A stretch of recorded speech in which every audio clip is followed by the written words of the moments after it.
अलविदा मेरा भाई जो कभी था।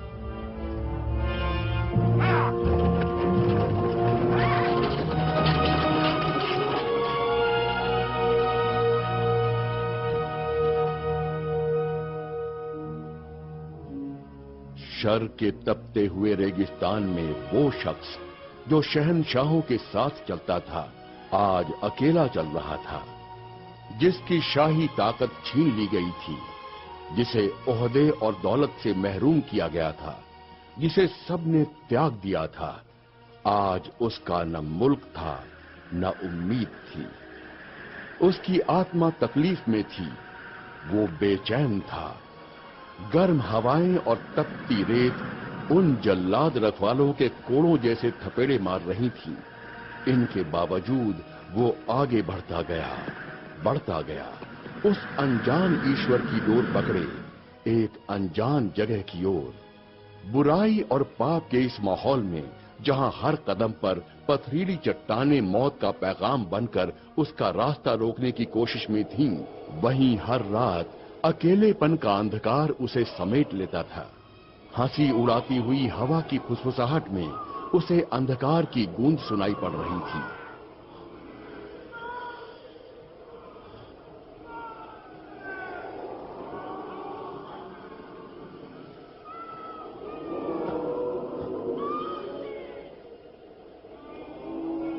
वो ये सोचकर परेशान था कि क्या वो उसकी गुजरी हुई जीत की आवाजें थी, या आने वाली तबाही की गुहार थी, या रेत की तपती हुई सांसों ने उसके दिमाग को पिघलाकर उसे पागल कर दिया था।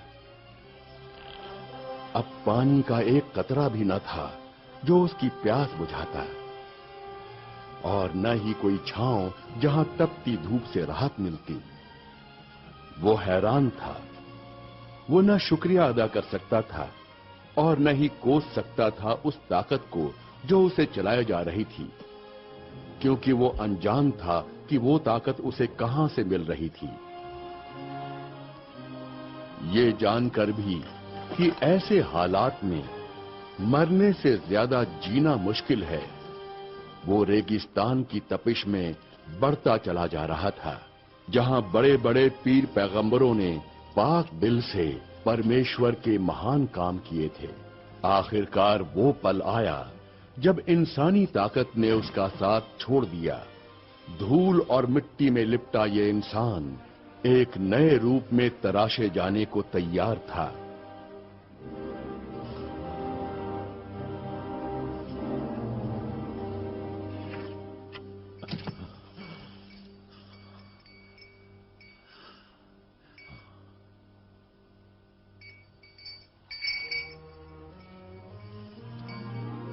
और अचानक उसे ताकत मिल गई। उसके सामने थे खजूर के पेड़ और जिंदगी देने वाला मिडियन के कुएं से झरझर बहता पानी।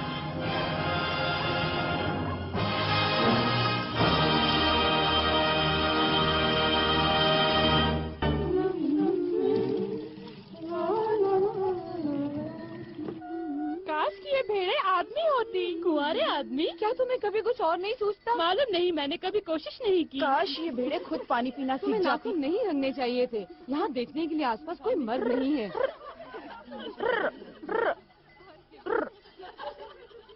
अच्छा लग रहा है ना?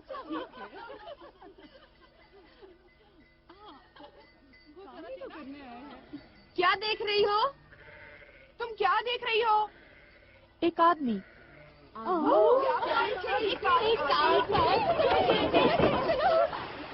एक नौजवान आदमी।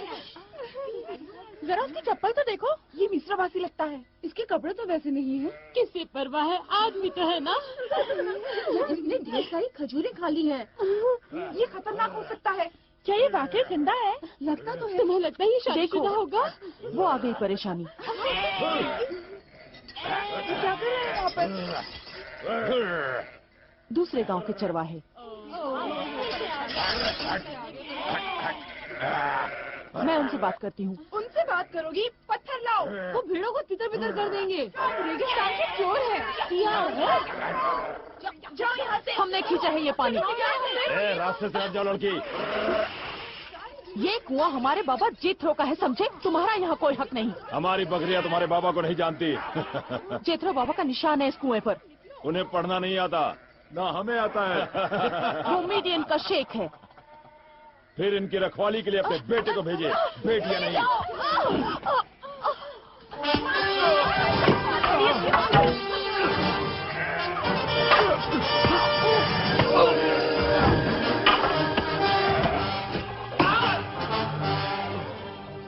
जिन्होंने पहले पानी निकाला है वो आगे आ जाएं। अजनबी अक्लमंद और ताकतवर है। अपनी बकरियों को पीछे लो, पहले भेड़े पानी पी ले। ठीक है, ठीक है।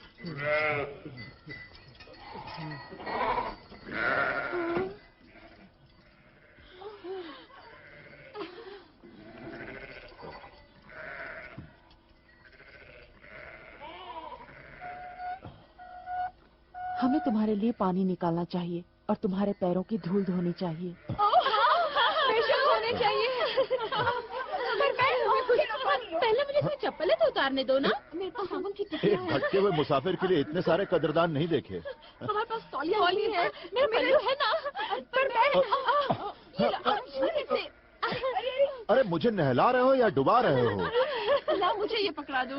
क्या ये सच है कि मिस्र की लड़कियां अपनी आंखें रंगती हैं? हाँ, पर बहुत कम की आंखें तुम्हारी तरह खूबसूरत होती हैं।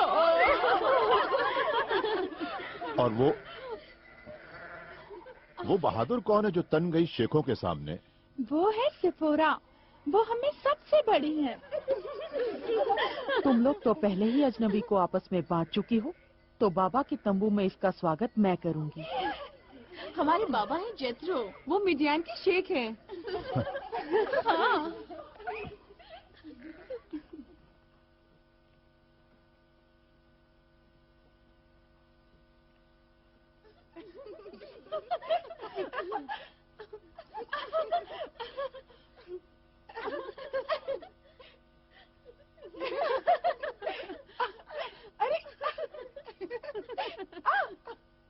सलामत रहो अजनबी।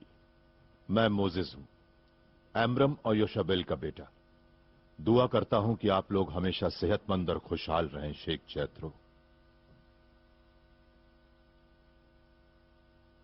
सेफोरा ने मुझे तुम्हारी नेकी के बारे में बताया। चलो हम रोटी तोड़ते हैं, तब तक मेरी बेटी गोश्त ले आएगी। लगता है दूर से आए हो। मिस्र से।